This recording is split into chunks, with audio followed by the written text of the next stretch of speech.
Well, I think you look at a lot of things, and of course you watch the team over the course of the year, and I just felt at this point going forward, we needed a fresh start. So, in fairness to Kirk and his staff, it wasn't your typical first 3 years as a head coach. I mean, coming in during the first year and then having the lockout in the second year and even an Olympic year in the third year. But um, for me, it was important to get a fresh start going forward, and that's why I made the decision. Did he make any effort in convincing you he could be the guy to lead start? Um, Not it- really. Are you willing to listen to him? Yeah, no, we've had different good conversations. I mean, he's a really good person. I mean, the whole staff are really good people. We talked about different things, and we had another good conversation this morning. At the end of the day, I just told him this is the direction I felt we had to go in, and that was it. Ron, do you have anybody in mind? Do you have one person in mind at this point? Is it an open search or? Yeah, it would be an open search at this point, Chip. I don't really have anybody in mind. We'll have a few names we're putting on a list, and we'll kind of go forward looking at that list and see who we think is best fit for our team going forward. Is the draft day the deadline for having signed a full coaching team? Well, ideally, you'd like to have somebody in place before you head into the draft, yes. What was the feedback you got from players in exit interviews, and did that play a role in this decision? I think you look at a lot of things, but I think at the end of the day, this in no way, shape, or form takes players off the hook. I mean, I think they still have to be accountable for their actions and how they played, but certainly you look at a lot of different facets when you're making that decision. Was there any evidence of friction between Kirk and some of your veteran players, and did that factor at all into what you chose to do? No, it didn't. I think you look at our team. There's guys who didn't play well. They were told that by us in the exit meetings, and I think at the end of the day, there's always going to be situations where as a player, if you don't like the coach, you still got to perform, and that's I never got indications that there was a lot of friction between Kirk and the players. I mean, so that wasn't really the big reason to do it. Ron, you fired obviously Kirk and the two assistant coaches. Rod Brittenmore remained on staff. Can you explain that decision? Yeah, Roddy really didn't have, in my estimation, a prominent role on this staff.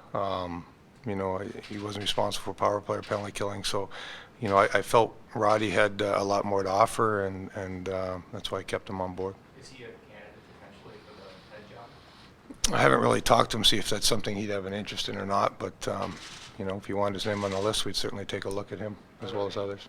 Are there any criteria that you definitely want a guy with head coaching experience in the league, or are there any criteria like that shaped your thinking here?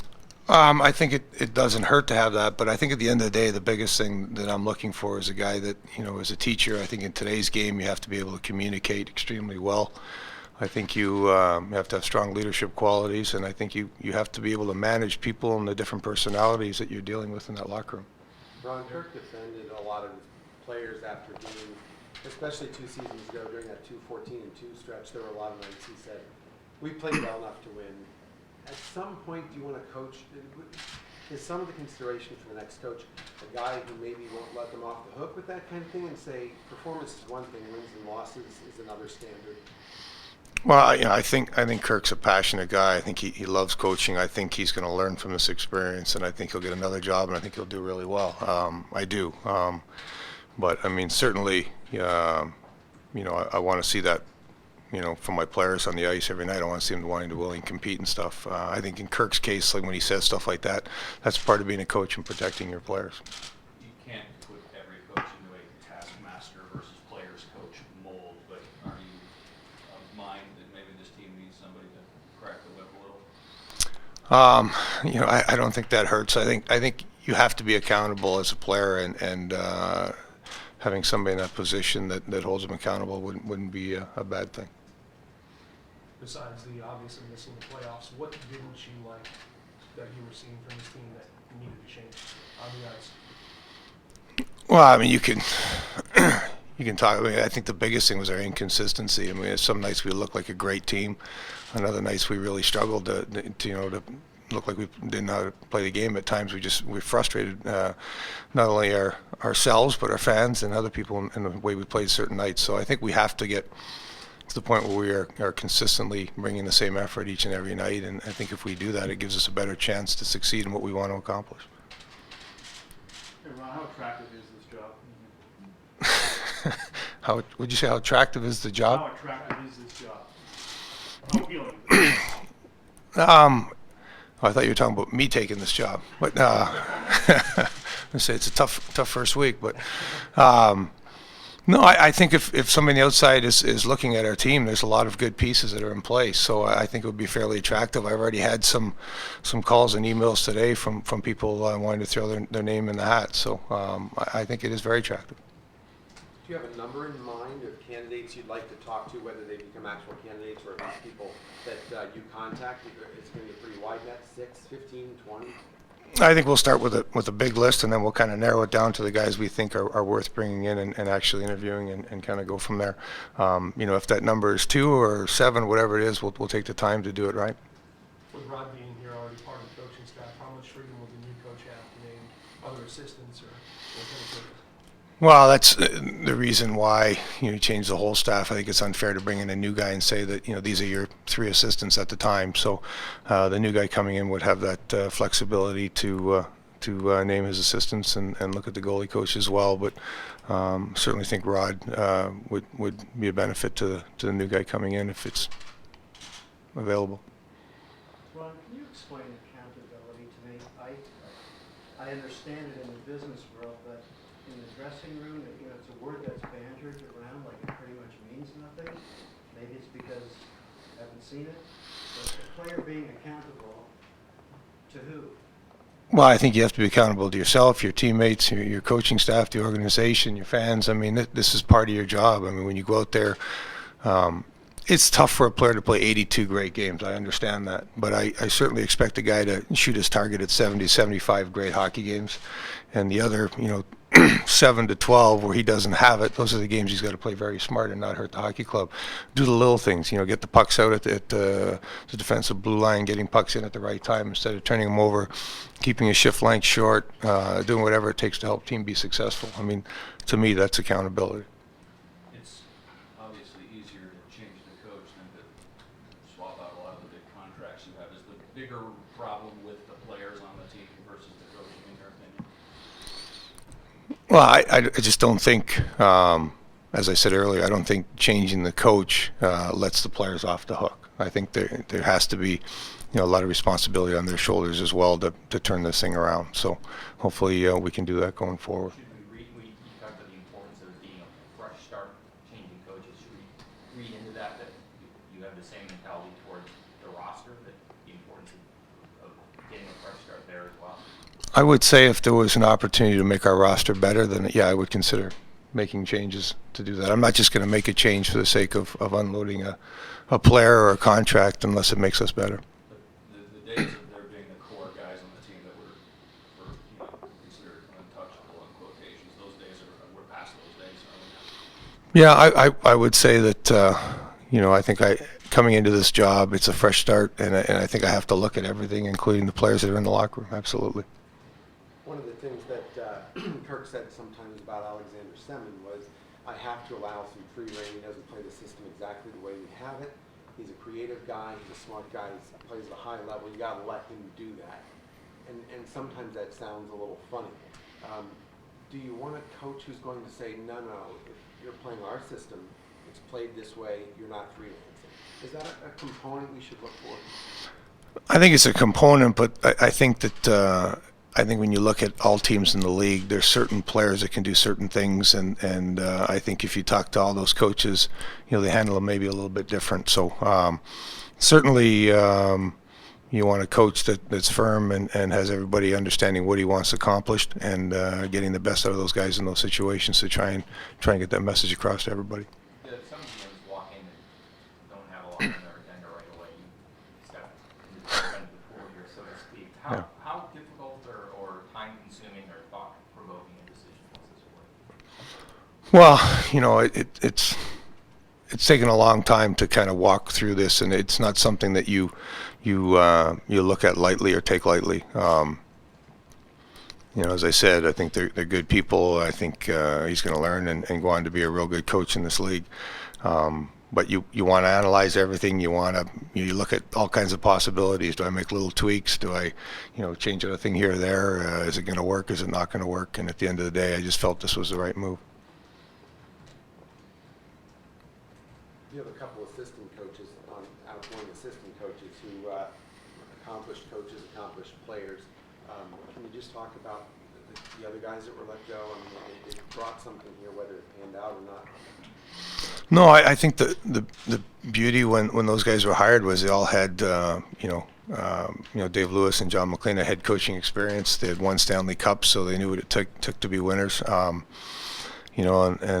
think both guys have great hockey minds and are good at what they do. It's just when you're making a change and you're asking somebody else to come in, it's unfair to have the new guy coming in, have the existing assistant coaches already in place. How much would you look at the full organization from the AHL to the NHL and maybe what changes with the organization that way?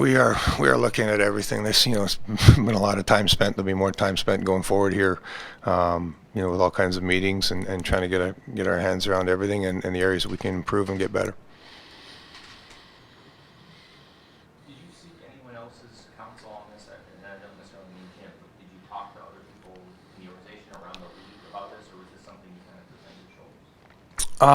I did talk to some people. I have a lot of friends that are in and around the game, so try to get some guidance on certain things. But I think at the end of the day, you kind of take the information that's there, you analyze it, you get sort of a gut feeling on what you need to do, and you act on it. Do you have a feel for Jeff Daniels' role in the organization moving forward? I don't. I have meetings with Jeff actually scheduled this week, so we'll get a better handle on where he's at and look at things going forward for him as well. This is obviously the biggest decision you could make so quickly into your tenure. Does it give you a sense, or should it give the public a sense, that not only is this hiring a head coach, but this is going to be part of your vision, whatever team was assembled in the 20 or 22 players, maybe this is going to be the start of a vision that's very specific for how this team is going to be put together in the subsequent years? Well, I think every piece you put in place, hopefully, it goes to that long-range vision of what I want to accomplish, and that's not just get back to the playoffs, but build a team that's able to compete and try and get there on a more regular basis. So certainly the coach is a big piece of that puzzle. Normally, a GM in this position would be given you got a chance to rebuild. Is that how you're looking at this, or this is a franchise that's got to get back to the playoffs immediately? Well, yeah, I think we certainly got enough pieces to compete. So I mean, that's whether we keep those pieces or make changes to make us better.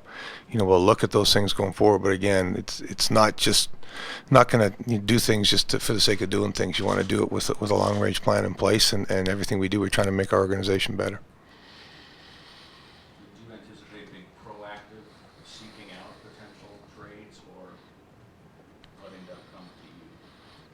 I think there'll be a little bit of both, actually, quite frankly. I think there's a lot of teams that are probably sort of just letting the dust settle for how their seasons kind of went down and what they're trying to plan going forward. And I imagine there'll be some more conversations as time progresses here as to what teams are looking for, and we'll go from there. Seeing you spend time behind the bench, is there something that you're looking for that guy from your experience, like how you would have handled this situation? Get a guy on that label. Well, I think it's just kind of what I talked about earlier. I think you have to be able to teach. I mean, there's a lot of different parts of the systems and different zones, and analyzing your talent, finding out what system you think is best for your players, and then activating that in. So you have to be able to teach that. You have to be able to communicate what that system is to your players. You got to be able to manage the different personalities in that locker room to get them to understand the different roles within that system to be successful. And you have to be the strong leader that's going to kind of take that locker room and get them in the right direction. So I think those were all.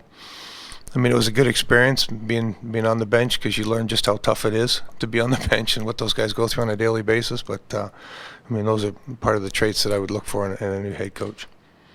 Is there a current coach out there that you admire for his coaching skills that would be kind of a template of what you're looking for? Well, I can't really talk about other guys that are under contract, but I do have a few good friends that are coaches around the league that I played with that I certainly admire the job they do, and I know their kind of personalities and how they operate. So certainly, you know, if you can find a guy that kind of emulates those kind of traits, it wouldn't hurt. Can't name any, can you? Well, I don't want to get in trouble naming other teams' coaches that are still employed by the teams.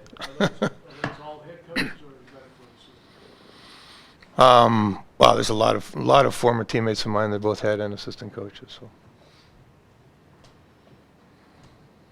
Ron, what do you tell fans who may look at the 5-year playoff route and a new coach coming in, yet a lot of the same core guys? What would your message to the fans be? Who might look at it and say, well, we're just going to bring a new coach in? Is it going to be the same old, same old? well, I think the biggest thing is let the fans know we certainly appreciate them and we need them to hang in there with us as we go through this process. But you know, as I said, just because we're changing the coaches doesn't mean that everything's status quo in the locker room. We do need to evaluate that, and if there's changes we need to make us better, we'll do that. Ron, do you think this team is, do you think there are enough moves you could make to satisfy you that this team could be a playoff team next year? Well, it's always my goal to be a playoff team every year because, you know, so I have to say yes to that question. I think there are good pieces in the locker room. I think we've got some good young guys that I think it's time for them to take the next step in their leadership and their development, to take a bigger role in our team. And then I think there's veteran guys that, you know, can play a bigger part in steering that ship as well. So, yeah, I feel we got enough talent. There's always things that happen over the course of the season. You never know what's going to take place with injuries and so on. But, you know, talent-wise, I think we're capable of competing. Other than, do you foresee making any other changes organizationally in terms of, you know, front office training, anything like that, or is coaching on the only thing on the list? This has been the thing that's sort of occupied my time in the last week. You know, like I said, we do have more meetings starting tomorrow morning going forward, sort of looking at all different facets of the organization, from kind of how we, you know, draft, what type of players we draft, to our makeup and how we develop and so on and so forth. All right. Thanks, Ron. Thank you. All right. Thank you.